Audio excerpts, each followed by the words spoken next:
ಎಲ್ಲರಿಗೂ ನಮಸ್ಕಾರ. ನಮ್ಮ DVS ಯೂಟ್ಯೂಬ್ ಚಾನಲ್ಗೆ ಸ್ವಾಗತ. ನಾವು ಇವತ್ತು ಮಾಡುವ ರೆಸಿಪಿ ಹಲಸಿನಕಾಯಿ ಅಪ್ಪ. ಇದು ನಮ್ಮ ಮಂಗಳೂರಿನಲ್ಲಿ ಮಳೆಗಾಲದಲ್ಲಿ ತುಂಬ ಫೇಮಸ್. ಸಂಜೆ ಹೊತ್ತು ಚಹಾಗೆಲ್ಲ ಜಾಸ್ತಿಯಾಗಿ ಮಾಡ್ತಾರೆ. ಈಗ ಬೇರೆ ಹಲಸಿನಕಾಯಿ ಸೀಸನ್ ಅಲ್ವಾ, ಸೊ ಕಡಿಮೆ ಖರ್ಚಲ್ಲಿ ಕಡಿಮೆ ಸಮಯದಲ್ಲಿ ಬೇಗ ಆಗುವ ತಿಂಡಿ ಇದು. ಈಗ ನಾವು ನಮ್ಮ ಮನೆಯಲ್ಲೇ ಆಗಿರುವ ಒಂದು ಹಲಸಿನಕಾಯಿಯನ್ನು ತಗೊಂಡಿದ್ದೇವೆ. ಅದನ್ನೀಗ ಕ್ಲೀನ್ ಮಾಡ್ತಾ ಇದ್ದೇವೆ. ಇದು ಸ್ವಲ್ಪ ದೊಡ್ಡ ಹಲಸಿನಕಾಯಿ. ಈಗ ಅದನ್ನೆಲ್ಲ ಕ್ಲೀನ್ ಮಾಡುವ ಸರಿಯಾಗಿ. ಕೈಗೆಲ್ಲ ಅಂಟಬಾರ್ದಂದರೆ ಸ್ವಲ್ಪ ಎಣ್ಣೆ ಹಾಕಿ ಕ್ಲೀನ್ ಮಾಡಬೇಕು. ನೋಡಿ, ಈಗ ಕರೆಕ್ಟಾಗಿ ಅದನ್ನೆಲ್ಲ ತೆಗಿಬೇಕು.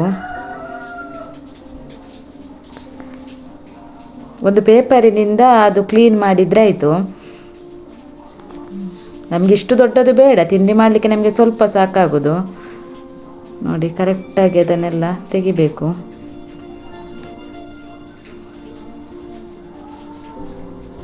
ಕ್ಲೀನ್ ಮಾಡಲಿಕ್ಕೆ ಸ್ವಲ್ಪ ಟೈಮ್ ತಗೊಳ್ತದೆ. ನೋಡಿ, ಅದು ಮೇಲಿನ ಪಾರ್ಟನ್ನೆಲ್ಲ ತೆಗಿಬೇಕು. ಇದು ನಾರ್ಮಲಾಗಿ ಎಲ್ಲರಿಗೂ ಗೊತ್ತುಂಟು, ಆದರೂ ಹೇಳಿದ್ದು. ಈಗ ಹಲಸಿನಕಾಯಿಯ ಒಂದೊಂದೇ ತೊಳೆಯನ್ನು ಸಪ್ರೇಟ್ ಮಾಡುವ. ನಮಗೆ ಎಷ್ಟು ಬೇಕು ಅಷ್ಟು ತೆಗೆದು ಸಪ್ರೇಟ್ ಮಾಡಿ ಇಡುವ. ತಿಂಡಿ ಮಾಡಲಿಕ್ಕೆ ಎಷ್ಟು ಬೇಕು ಅಷ್ಟು ತೆಗೆಯುವ. ಮತ್ತು ಅದರ ಬೀಜದಿಂದ ಕೂಡ ಸಾಂಬಾರೆಲ್ಲ ಮಾಡಲಿಕ್ಕೆ ಆಗ್ತದೆ. ಅದನ್ನು ಕೂಡ ನಾವು ಸಪ್ರೇಟಾಗಿ ಇಟ್ಟಿದ್ದೇವೆ. ನೋಡಿ, ಒಂದೊಂದೇ ತೊಳೆಯನ್ನು ತೆಗೆದು ಕ್ಲೀನ್ ಮಾಡಿ ಇಟ್ಟಿದ್ದೇವೆ ನಮಗೆ ತಿಂಡಿಗೆ ಬೇಕಾಗುವಷ್ಟು. ಹಲಸಿನಕಾಯಿ ಅಪ್ಪ ಮಾಡಲಿಕ್ಕೆ ಬೇಕಾಗುವ ಸಾಮಗ್ರಿಗಳು: ಹಲಸಿನಕಾಯಿ, ಬೆಳ್ತಿಗೆ ಅಕ್ಕಿ, ಉಪ್ಪು, ಜೀರಿಗೆ, ಬೆಲ್ಲ. ನಾನು ಆಗ 1-2 ಗಂಟೆ ಮುಂಚೆನೇ ಅಕ್ಕಿಯನ್ನು ನೆನೆ ಹಾಕಿದ್ದೇನೆ. ಈಗ ಅದನ್ನೇ ತೊಳಿತಿದ್ದೇನೆ. ಈಗ ಅದನ್ನು ಗ್ರೈಂಡ್ ಮಾಡುವ. ನಾವೀಗ ಇಲ್ಲಿ ಕಡಿಯುವ ಕಲ್ಲನ್ನು ತಗೊಂಡಿದ್ದೇವೆ. ನಿಮಗೆ ಮಿಕ್ಸಿಯಲ್ಲಿ, ಗ್ರೈಂಡರಲ್ಲಿ ಯಾವುದರಲ್ಲಿ ಬೇಕಾದರೂ ಮಾಡ್ಬೋದು. ಈಗ ನಾವು ಇದರಲ್ಲಿ ಮಾಡ್ತಾಯಿದ್ದೇವೆ. ನೋಡಿ, ಎಲ್ಲ ಅದನ್ನೆರಡನ್ನು ಒಟ್ಟಿಗೆ ಮಿಕ್ಸ್ ಮಾಡಿ ಗ್ರೈಂಡ್ ಮಾಡಬೇಕು. ನಿಮಗೆ ಯಾವುದರಲ್ಲಿ ಕಂಫರ್ಟೇಬಲ್ ಅದರಲ್ಲಿ ಮಾಡಿ. ನಾವೀಗ ಇವತ್ತು 2 ಗ್ಲಾಸ್ ಅಕ್ಕಿ ತಗೊಂಡಿದ್ದೇವೆ. 2 ಗ್ಲಾಸ್ ಅಕ್ಕಿಗೆ 1 ಬೌಲಷ್ಟು ಹಲಸಿನಕಾಯಿಯನ್ನು ತಗೊಂಡಿದ್ದೇವೆ. ನಂತರ ಸ್ವೀಟಿಗೆ ಸ್ವಲ್ಪ ಬೆಲ್ಲ ಆ್ಯಡ್ ಮಾಡಬೇಕು. ನಮ್ಮದು ಹಲಸಿನಕಾಯಿ ಸ್ವೀಟ್ ಉಂಟು, ಹಾಗಾಗಿ ನಾವಿಲ್ಲಿ ಜಾಸ್ತಿ ಬೆಲ್ಲ ಹಾಕ್ತಿಲ್ಲ, ಸ್ವಲ್ಪ ಹಾಕ್ತಿದ್ದೇವೆ.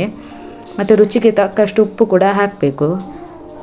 ಮತ್ತು ತುಂಬ ನೈಸಾಗಿ ಗ್ರೈಂಡ್ ಮಾಡಬಾರ್ದು, ಸ್ವಲ್ಪ ತರಿ ಇರಬೇಕು. ನಾವು ಉದ್ದಿನ ದೋಸೆ ಮಾಡ್ತೇವಲ್ಲ, ಅದಕ್ಕಿಂತ ಸ್ವಲ್ಪ ತರಿಯಾಗಿಯೇ ಬರಬೇಕು ಅದು. ಇಲ್ಲದಿದ್ದರೆ ತಿಂಡಿ ಅಷ್ಟು ಕ್ಲಿಯರಾಗಿ ಬರುವುದಿಲ್ಲ. ನೋಡಿ, ಈ ಹದಕ್ಕೆ ಬಂದರೆ ಸಾಕು. ನೋಡಿ, ತರಿಯಾಗಿ ಬಂದಿದೆ ಅಲ್ವಾ, ಆ ಹದಕ್ಕೆ ಬಂದರೆ ಸಾಕು. ಈಗ ಇನ್ನು ತೆಗೆಯುವ. ಇದನ್ನು ಕರೆಕ್ಟಾಗಿ ಬಂದಿದೆ ಇದು. ಇದನ್ನು ಸಪ್ರೇಟಾಗಿ ತೆಗೆದು ಇಟ್ಕೊಳ್ಳುವ. ನಿಮಗೆ ಕನ್ಸಿಸ್ಟೆನ್ಸಿ ಕಾಣ್ತಿದೆ ಅಲ್ವಾ, ಅಷ್ಟಕ್ಕೆ ಬಂದರೆ ಸಾಕು. ನೋಡಿ, ಕರೆಕ್ಟಾಗಿ ಬಂದಿದೆ. ಈಗ ನಾವು ಸ್ಟವ್ ಆನ್ ಮಾಡುವ. ಮತ್ತು ಬನಲೆಯನ್ನು ಬಿಸಿ ಆಗಲಿಕ್ಕೆ ಇಡುವ. ಅದಕ್ಕೆ ನಾವು ಆಲ್ರೆಡಿ ಸ್ವಲ್ಪ ಎಣ್ಣೆ ಹಾಕಿದ್ದೇವೆ, ಅದು ಸಾಕಾಗೋದಿಲ್ಲ ಅಂತ ಇನ್ನೂ ಕೂಡ ಆ್ಯಡ್ ಮಾಡ್ತಿದ್ದೇವೆ. ಇದಕ್ಕೆ ಸ್ವಲ್ಪ ಜೀರಿಗೆ ಹಾಕಬೇಕು, ಅದು ಟೇಸ್ಟಿಗೆ ತಿನ್ನುವಾಗ ಸಿಗಬೇಕಲ್ವ ಸ್ವಲ್ಪ, ಅದಕ್ಕೆ ಜಾಸ್ತಿ ಹಾಕಬೇಡಿ, ಸ್ವಲ್ಪ ಹಾಕಿದರೆ ಸಾಕು. ನೋಡಿ, ಅದನ್ನು ಮತ್ತೆ ಮಿಕ್ಸ್ ಮಾಡಿ. ಮತ್ತು ಈಗ ನಮ್ಮದು ಎಣ್ಣೆ ಕೂಡ ಕಾದಿದೆ. ಅದಕ್ಕೆ ಸ್ವಲ್ಪ ಎಣ್ಣೆ ಹಾಕಬೇಕು, ಯಾಕಂದರೆ ಅದು ಬನಲಿಯಿಂದ ಎದ್ದು ಬರಲಿಕ್ಕೆ. ಕೆಲವರು ತುಪ್ಪ ಹಾಕ್ತಾರೆ, ನಮಗೆ ತುಪ್ಪ ಅಷ್ಟು ಇಷ್ಟ ಆಗೋದಿಲ್ಲ, ಅದಕ್ಕೆ ಎಣ್ಣೆ ಹಾಕ್ತಿದ್ದೇವೆ ನಾವು. ನೋಡಿ, ನಾವೀಗ ಸೌಟಲ್ಲಿ ಬಿಡ್ತಿದ್ದೇವೆ. ನಾವು ಸ್ವಲ್ಪ ದೊಡ್ಡದು ಬಿಡ್ತಿದ್ದೇವೆ. ನಿಮಗೆ ಸಣ್ಣ ಸಣ್ಣದು ಬೇಕಿದ್ದರೆ ಸ್ಪೂನಲ್ಲಿ ಬಿಡಿ, ನಾವಿಲ್ಲಿ ದೊಡ್ಡದೇ ಬಿಡ್ತಿದ್ದೇವೆ ಎಲ್ಲ.